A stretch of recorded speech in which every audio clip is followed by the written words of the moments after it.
título do livro é Brasil, uma economia que não aprende. Ele é um título provocativo, né? Talvez o título mais correto fosse Brasil, uma economia que já aprendeu e deixou de aprender, né? Que perdeu a capacidade de aprender, né? E o pilar do livro, central, é a ideia da indústria, de industrialização e de desindustrialização.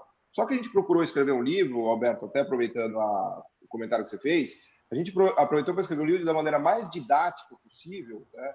E que tentasse chegar nas pessoas que não são economistas, no leigo, né? Para a pessoa entender a importância desse debate, né? E poder acompanhar o debate, fazer o debate de maneira aberta, de maneira engajada, tirando a linguagem hermética dos economistas, né? Que é uma linguagem que acaba até virando uma linguagem de poder, né? Os economistas fazem questão de não explicar as coisas para parecer que eles são aqueles sábios, né, da montanha, que só eles podem fazer a leitura das escrituras, né? E isso ficam lá na Torre de Marfim, né? E isso a gente acha muito ruim. Então, o primeiro objetivo do livro é trazer de maneira bem didática, né, para leigos, economia sem economês, essa discussão da importância da indústria, que acaba se confundindo com o desenvolvimento econômico, né? Até a gente coloca na epígrafe do livro a definição da palavra indústria em português, castiço, né, que é aptidão, destreza, habilidade de fazer coisas, né? Então, o Brasil que não aprende, na verdade, é um Brasil que não tem mais indústria, né? A gente poderia colocar esse título até, né? Então, indústria se confunde com aprendizado. E esse é um esforço que a gente faz no livro também, de mostrar que indústria é muito mais do que indústria, né? Indústria é aprender, né? É a capacidade de produzir, é a capacidade de inovar, né? A indústria, como dizem os economistas, é o locus privilegiado da inovação tecnológica. A gente poderia, inclusive, trocar o termo indústria por tecnologia, né? No final do dia, é praticamente impossível discutir tecnologia e inovação tecnológica sem usar a indústria, né? É na indústria que a inovação tecnológica ocorre fundamentalmente, e os outros setores, né, que aumentam sua produtividade por conta de inovações, também, via de regra, são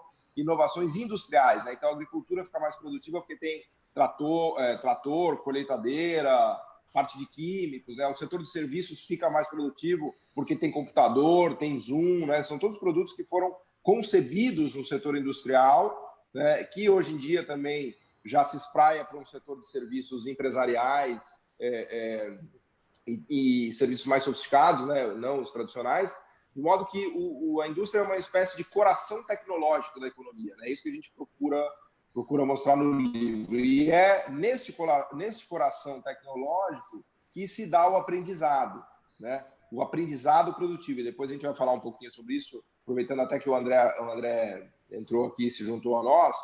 Esse aprendizado produtivo não é trivial, né? Não é a primeira coisa que você sentar numa cadeira da escola e aprender, que envolve técnicas produtivas, conhecimento produtivo de fato, várias empresas e assim por diante, né? Então, o outro grande objetivo do livro é esse, de mostrar que indústria é muito mais do que só indústria, né? Eu até me acuso, acho uma coisa incrível, né? Aproveitando que o Beluso comentou do debate, né? Porque os economistas de cunho mais liberal, eles defendem essa ideia de que o que você produz não importa, né? Então, você pode ser rico produzindo bananas, você pode ser rico tendo uma economia de padarias, você pode ser rico produzindo satélites, não importa o que você produz, o que importa é que você faça aquilo com produtividade, né? E tem muita gente que me acusa de ser lobista da indústria, que eu trabalho para os setores industriais, né? Então, eu acho uma coisa bizarra isso, né? Não tenho nenhuma ligação com a indústria whatsoever, né? Acho que a última vez que eu conversei com um industrial deve fazer, sei lá, um ano, né? Então, o ponto não é esse. O ponto é que quando a gente faz uma análise do funcionamento da economia, a gente percebe claramente que tem um setor que é chave, que é estratégico, que é o setor industrial. Por quê? Porque é lá que se dá a inovação. Lá é o motor tecnológico e de inovação da economia. Então, uma economia que perde o seu setor industrial, ou que tem um enfraquecimento do seu setor industrial, como é o caso do Brasil, né, que passa por uma desindustrialização, que é a perda do espaço da indústria no PIB, e é uma desindustrialização, a gente discute isso também no livro, é uma desindustrialização prematura, né, ou seja, a gente começou a se desindustrializar ainda no nível de renda per capita muito baixo, de 10 mil dólares, né, que é diferente de uma desindustrialização de um país muito rico que tem 25, 30 mil dólares de renda per capita, que é uma desindustrialização natural. Num país muito rico, a indústria fica tão sofisticada, tão produtiva e tão high-tech que ela passa a empregar poucas pessoas, né, que fazem coisas muito, muito sofisticadas com muita produtividade. Então, a perda de espaço da indústria num país muito rico se dá por um bom motivo, porque a indústria ficou absurdamente produtiva e com um conteúdo tecnológico gigantesco.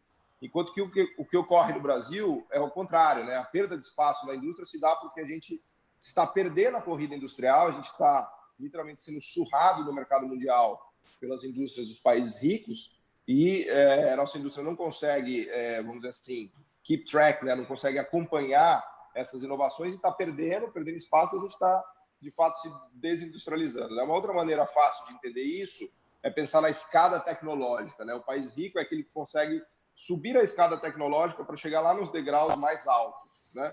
Então, o coração da tecnologia de ponta está nos degraus mais altos da escada tecnológica. E a subida da escada tecnológica é o processo de industrialização. O problema é que o Brasil e as economias emergentes de renda média pararam ali no degrau do meio, né?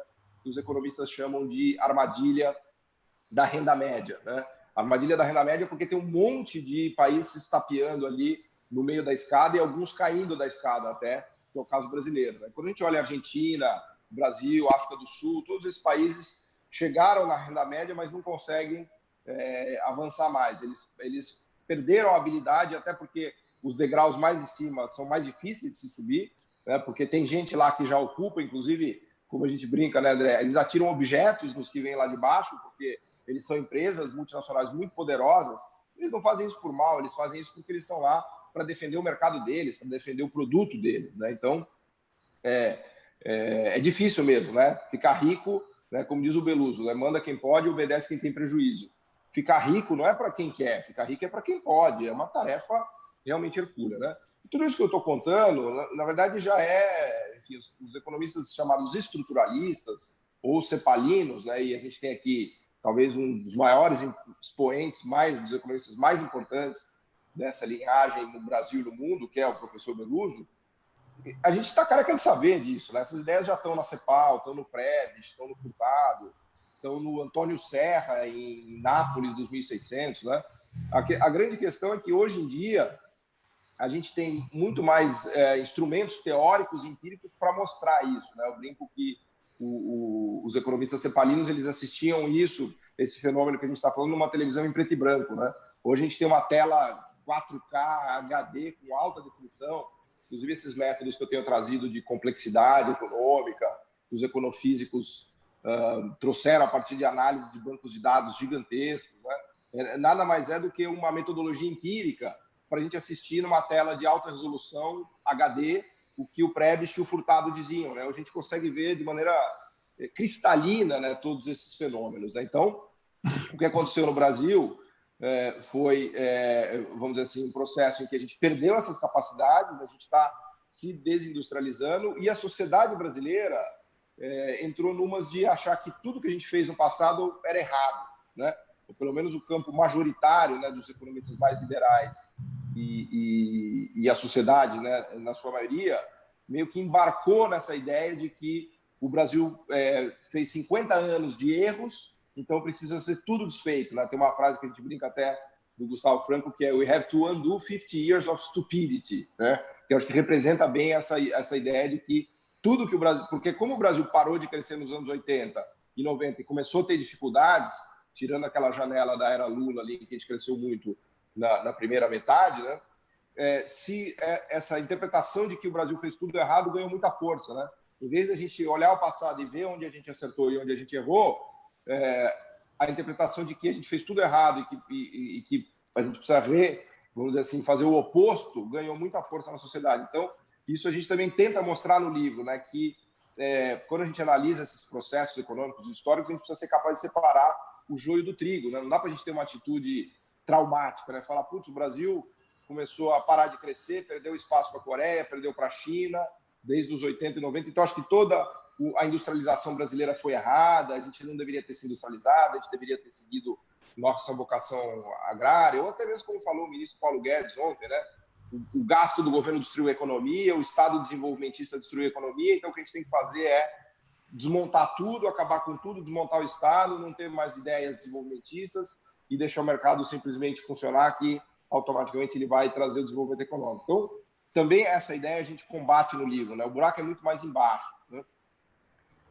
Realmente muitas experiências desenvolvimentistas, né, de tentar produzir o avanço tecnológico foram feitas no Brasil, na América Latina, na África do Sul e na Ásia, e não deram certo, né? Não deram certo porque é uma luta difícil, né? Como eu e o André colocamos, é uma espécie de briga do Mike Tyson contra um peso-pena, né? Então, a nossa indústria é um peso-pena que vai lutar contra o Mike Tyson, né? Por que Mike Tyson? Porque as empresas ricas já têm o domínio tecnológico, o core, as patentes, a escala, já tem os mercados todos articulados, né? Então, essa luta de uma empresa emergente, né, brasileira com uma multinacional é muito difícil, né? Quando você vai lutar com o Mike Tyson, a probabilidade é que você vai tomar uma surra mesmo, né? E aí você vai perguntar, por que eu apanhei do Mike Tyson? Você fala, pô, porque ele é o Mike Tyson e você não é um lutador de boxe, vamos dizer assim, de primeira, né? Então, essa assimetria já está embutida no sistema produtivo mundial e no sistema de manufaturas, né? Na chamada corrida industrial, né? O que os economistas cepalinos chamavam de centro-periferia, que a gente fala bastante no livro, é justamente essa ideia de que o core já tem esse domínio tecnológico, né? Que é onde estão os bons salários, né? Onde está a economia de escala, a economia de escopo e o alto conteúdo tecnológico, e a periferia, que são os países pobres e mais pobres, não tem esse domínio do core tecnológico. Eles tentam subir essa escada ou esse platô para chegar lá em cima, mas eles têm que fazer isso num ambiente concorrencial muito violento, né? Ou melhor, eles estão tentando concorrer aqui, e lá em cima o mercado está concentrado e as empresas de cima não deixam as empresas de baixo subirem pela própria natureza do sistema econômico, né? E isso se aplica fundamentalmente à parte industrial. A parte de serviços tradicionais, não tem muita diferença entre a maioria das economias do mundo, né? O serviço tradicional, cabeleireiro, manicure, pedicure, restaurante, lojista, atendente, taxista, não é isso que diferencia os países, né? O que diferencia os países é a manufatura high-tech e os serviços sofisticados. É aí que está a diferença, né, da riqueza e da pobreza das nações, inclusive, como o Beluso sempre destaca a ideia da hiperindustrialização, os países muito ricos são aqueles que conseguem fazer a indústria se entranhar, né, no sistema agrícola e no sistema de serviços também, que acaba até ganhando mais produtividade, né, apesar de não ter tanta facilidade, né? Então, eu vou concluir aqui essa apresentação rápida, né, tentando resumir o que tem lá no livro, né, reforçando a ideia de que indústria é muito mais do que indústria. Indústria é um aprendizado, né? Até um dos livros que nos inspiraram, esse livro que eu tenho aqui do Stiglitz, que é o Creating a Learning Society, né? Creating a Learning Society é uma sociedade que é capaz de aprender a fazer coisas, né? Uma sociedade que aprende, que é mais do que tudo uma sociedade industrial ou superindustrial, mas não é a indústria de sapato, de queijo, de alimento, de cigarro, de bebida. É a indústria de supercondutores, de reatores nucleares, de máquinas mecânica de precisão, química fina, é a nata tecnológica do planeta, né? Então, é essa escada tecnológica que o Brasil deveria subir para se desenvolver, só que a gente está, na verdade, caindo, né? A gente está caindo pelas tabelas, como diria o outro. Então, eu vou encerrar aqui, enfim, só para dar o pontapé inicial aí do resumo das ideias básicas do livro.